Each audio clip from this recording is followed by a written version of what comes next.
けど、まあ普通です。これエースコックが作ってるから、まずいってことはない。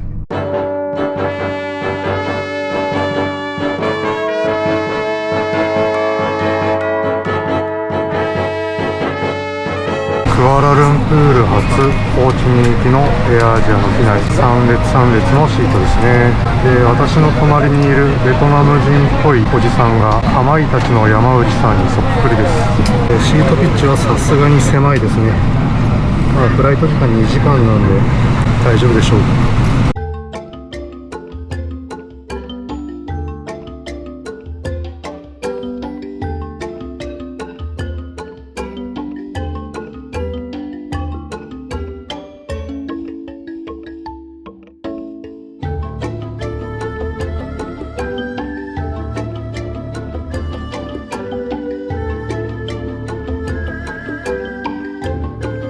現在夕方4時16分です。ベトナムに入国しました。預けた荷物が全く出てこない。まだ荷物が来てない状態なんですけど、ベトナムの話をしようと思います。ベトナムの首都はハノイですね。ただこのホーチミンは首都ではないんですけど、経済とかそういうものに関しては最大都市と言われています。東京との、日本との時差が2時間遅れになります。で、なんとクアラルンプールより1時間戻ってしまうっていうなんでそうなっちゃうんですかね。クアラルンプールは東京と日本と時差が1時間だったんですけど、ベトナムに来てまた2時間差に戻ってしまいました。ホーチミンの今日の最高気温は30度、最低気温は22度っていう感じみたいです。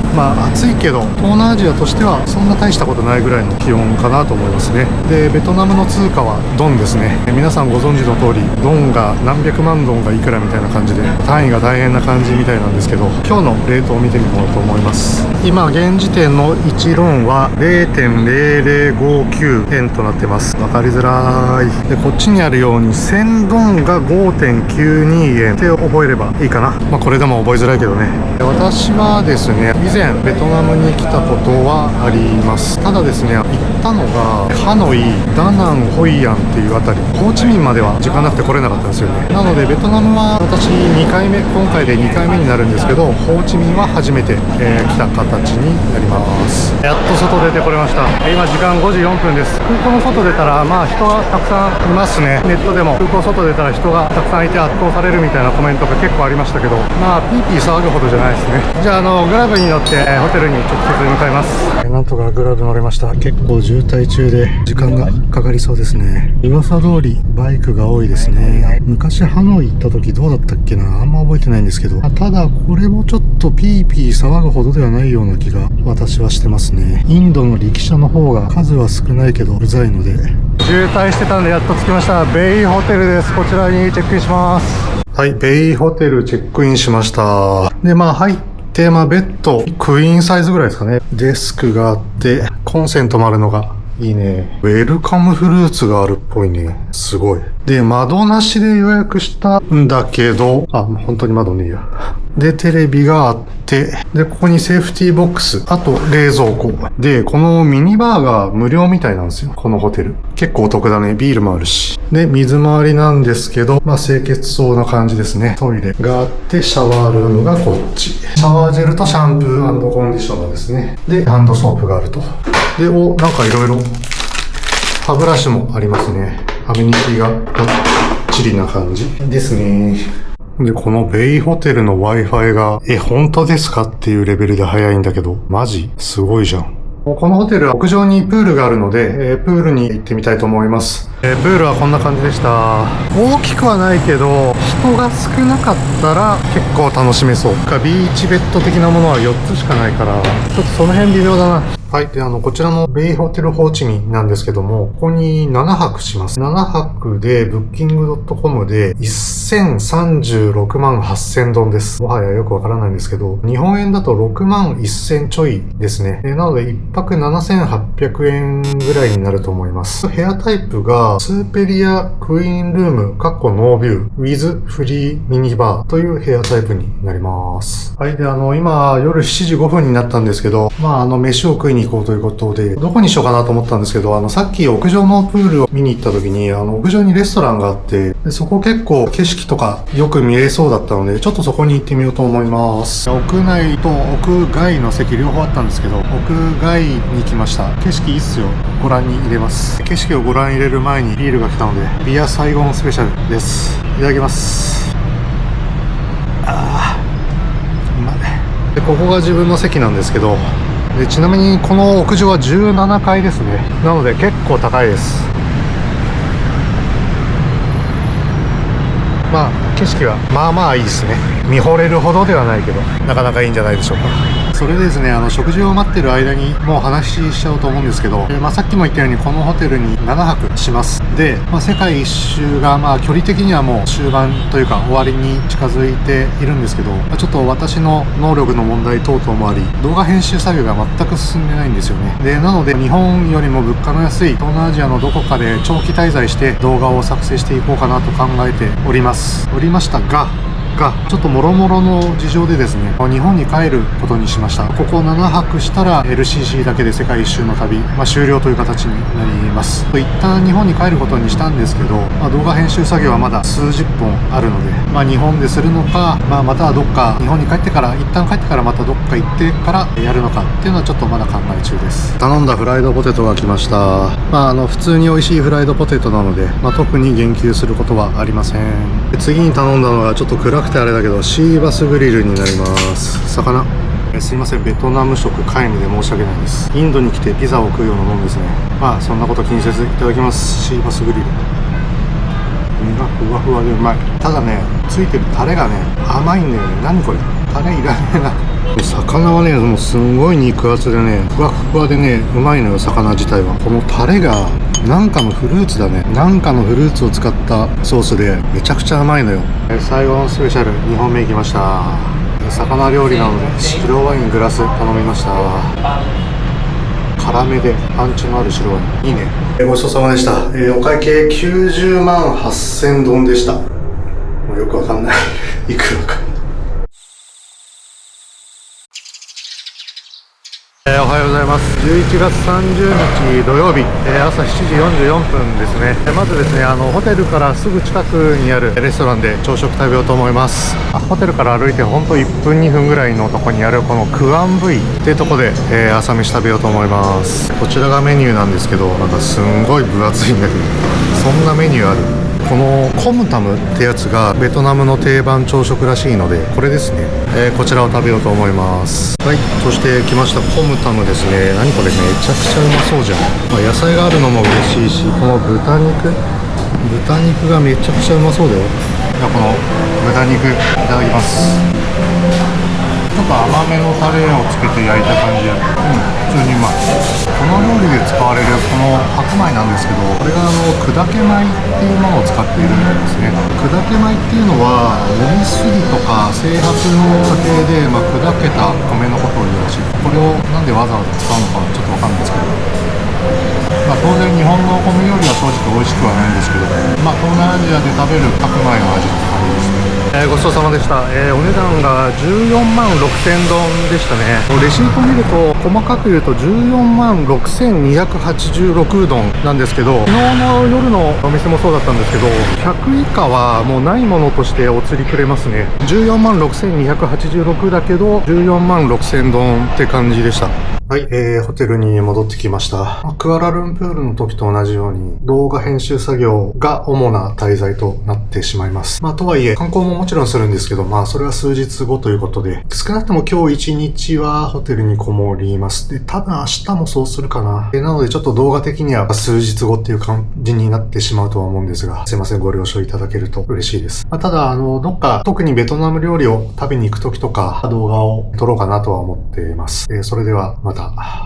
ミニバーガー無料なので、せっかくなので置いてあったカップ麺食います。最初フォーだと思ったんだけど、まさかのフォーじゃない普通のカップラーメン。いただきます。ちょっと辛いけど、普通です。これエースコックが作ってるから、まずいってことはない。朝食でバインミーいただきます。すき家ですね。45,000丼って日本より安いです。いろいろありますが、このセットにしようと思います。95,000丼イングリッシュブレックファーストです。現在はですね、12月2日月曜日昼の2時57分になります。めちゃくちゃ中途半端な時間なんですけど、パソコン作業がちょうどキリが良くなったので、この時間なんでちょっとだけですけど観光に出かけようと思います。まずはグラブ捕まえます。グラブバイクすぐ来てくれましたというか、目の前にもういました。では観光に向かいます。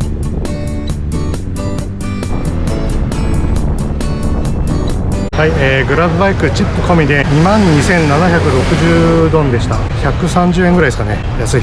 やってきたのが、まずはベトナムの歴史を知ろうということで、ベトナム戦争博物館、ベトナム戦争小石博物館かにやってまいりました。今入場しました。入場料4万ドンで、オーディオガイドが8万ドンでした。中に入ったんですけども、屋外にですね、これだけの軍用機とか戦車とかが並んでますね。かっこいいっすね。ちょっと悲惨な戦争に使われているものなので、もうかっこいいっすねとかそういう発言は良くないのかもしれないんですけど、でもかっこいいっすね。で、今ちょっと雨降ってきてるっていうのもあって、後でまたこの辺は見ようかなと思います。とりあえず中入ろうと思います。オーディオガイド、ヘッドホン借りるときにデポジット50万ドン必要でした。で、後で返してくれるものではあるんですけど、結構高いっすね。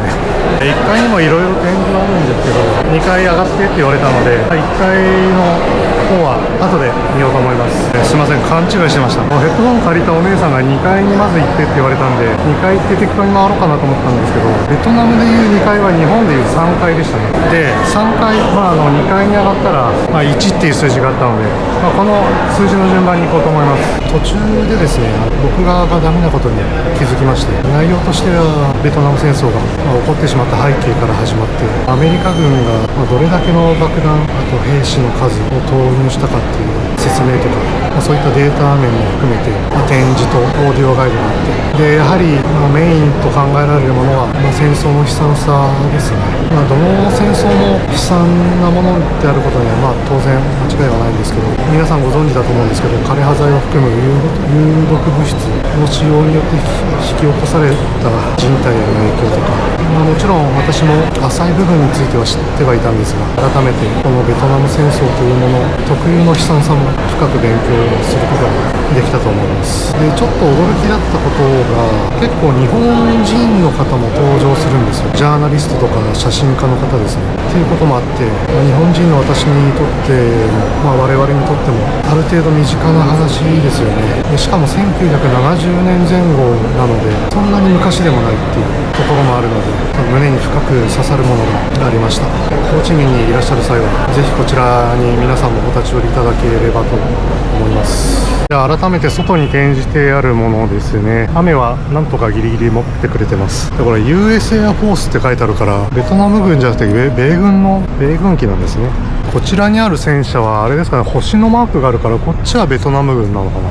おそらくそうだと思います。ベトナム戦争小石博物館は以上になります。ちょっと早いけど夜ご飯食べに行きます。ではまたすぐグラブバイク来てくれました。雨降ってきた。グラブバイク36,200ドンでした。夕食に選んだお店がこちらです。文房フエニュービンかな。ちょっと店名の読み方わかんないけど行ってみます。このお店に来た目的が文房っていうものを食べたくて探してやってきました。でメニューがこちらで、おそらくこれがおそらくというか文房フエこれなんですけど、でこの3つが分かんなくて今 Google レンズで調べたら、おそらく大小特盛りって感じっぽかったです。ちょっとベトナム語に詳しい方で、いやそれちげえよっていう、もしその場合は教えていただけると嬉しいです。私は大頼みました。お店の雰囲気はこんな感じです。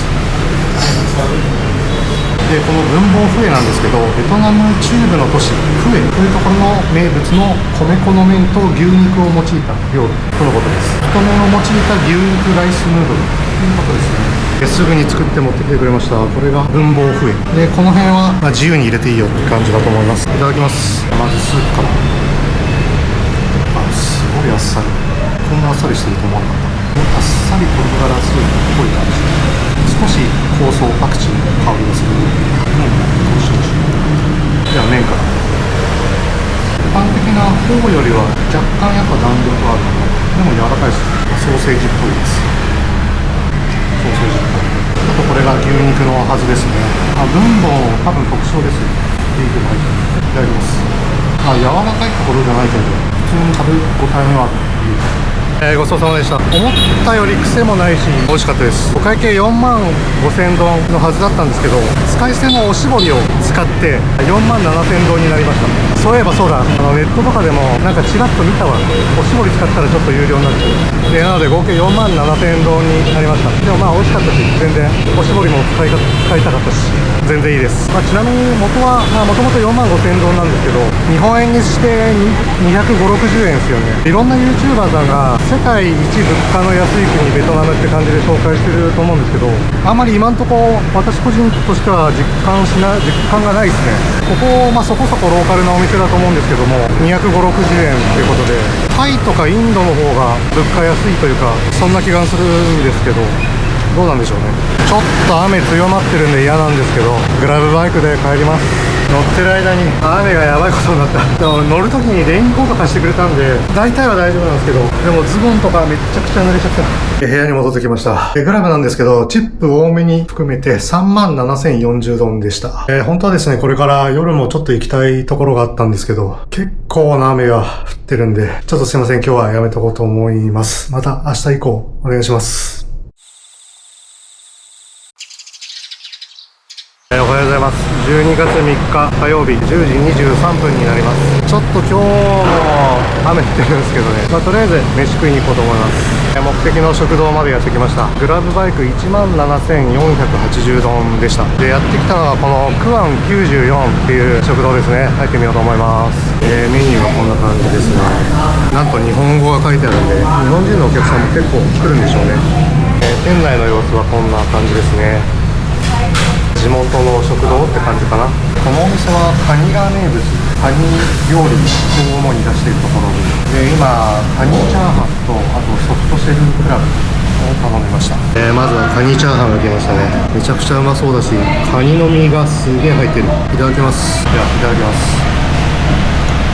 カニの風味がすごい。こんなカニの身がたくさん入ってるチャーハン初めて食ったのかな。美味しいです。米は結構パラパラ系、乾いたお米。はい、そしてソフトシェルクラブですね。結構量ある。美味しそう。いただきます。ソフトシェルクラブです。いただきます。揚げたてサクサク。うまっ。手足のとこ食べ進めると胴体の部分は身がすごい詰まってる。すごい美味しい。うまっ。お会計53万ドンでした。3000円ちょいぐらいですかね。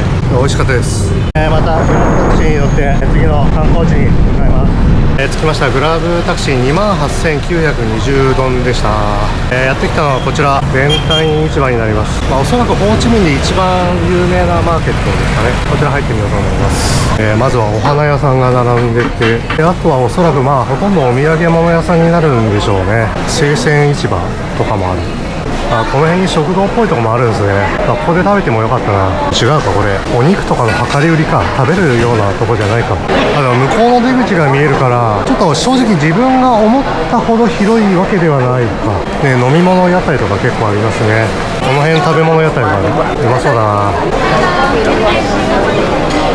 さっきの入り口をまっすぐ突き進んできたんですけど、こっちがなんかメインの入り口っぽいですね。ベンタイン市場のここで写真撮ってる人が結構います。ということで、このメインっぽい入り口からまた入ってまた中見ていきます。こんな感じで東西南北にゲート入り口があるみたいですね。メインっぽかった出入り口は南側、サザンゲートです。あんまり映すとまずい気がするんで映さないんですけど、てか映っちゃうかもしれないけど、日本のアニメのキャラクターとあと有名なストリートファッションブランドを勝手にコラボさせたようなこれあかんやろっていうような T シャツが結構売ってますね。ということでベンタイン市場でした。で、ここあれですね、やっぱ東南アジアのマーケットっていう感じですごい平和ですね。各店舗の店員さんがもうみんなまったりするんで、静かで平和的って感じでなんか癒される空間でした。ですいません、ちょっと申し訳ないんですけど、ちょっとまた体調が悪くて、なんでだろうな、クアラルンプール以降体調が悪い日々が続いてるんですけど、すいません、ちょっとまだ12時前なんですけどホテル帰って寝ようと思います。グラブバイクチップ込みで19,560ドンでした。で、クアラルンプールとの時と同じようにポカリで体調整えようと思います。46,660ドンでした。ポカリ数本で。ございます。12月4日朝6時59分です。ポカリのおかげでだいぶ体調良くなったと思います。ではですね、まだ朝早いんで朝食食べに行こうと思います。ホーチミンで有名すぎるバインミー屋さんがあるみたいなんで、そこにグラブバイクで行こうと思います。それでは向かってます。朝結構涼しいです。グラブ、チップ込みで22,680ドンでした。やってきたのがバインミーキンフォアっていうのかな。こちらがもうホーチミンで一番人気があるそうですね。もうすでにグラブフードの方がたくさん並んでおります。でこっちは確かグラブフード、デリバリー専門で、こっちが一般客でイートインもできるはずなんですけど、多分あれか、ここで頼んでこっちで食べていいのかな。でバインミー1個68,000ドンみたいですね。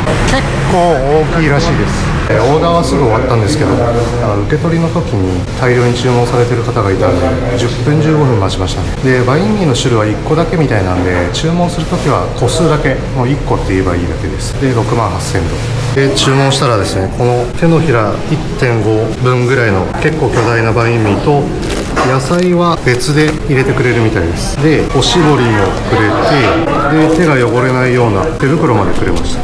すごい。でバインミーの断面こんな感じ。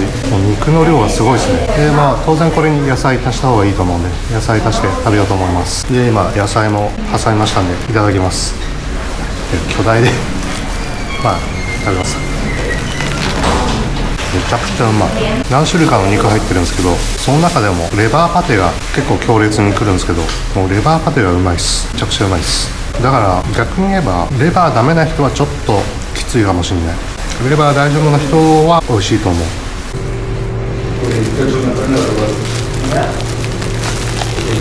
ごちそうさまでした。いや割と大食感の私ですけども、結構ギリでしたね。全部食べきったのはそれぐらい量が多いです。食後のコーヒーを飲みにハイランズコーヒーにやってきました。トラディショナルコーヒーって書いてあるからベトナムコーヒーですね。45,000ドンでした。いただきます。懐かしい。めちゃくちゃ濃厚で甘い。このハイランドコーヒーってベトナム全土にあるチェーン店で、ベトナムではスタバも苦戦するぐらい地元の方に大人気のチェーン店です。フィリピンのドリリー的な立ち位置ですね。この近くにスタバもあるんですよ、すぐ近くに。ただやっぱりスタバよりこのハイランドコーヒーの方がお客さん多い気がしますね。それだけやっぱりベトナムの方に人気のカフェなんだと思います。パソコンを広げてどうやってる人もいるし、ベトナムにとってもスタバというか本当大人気ですね。でベトナムコーヒーも美味しかったです。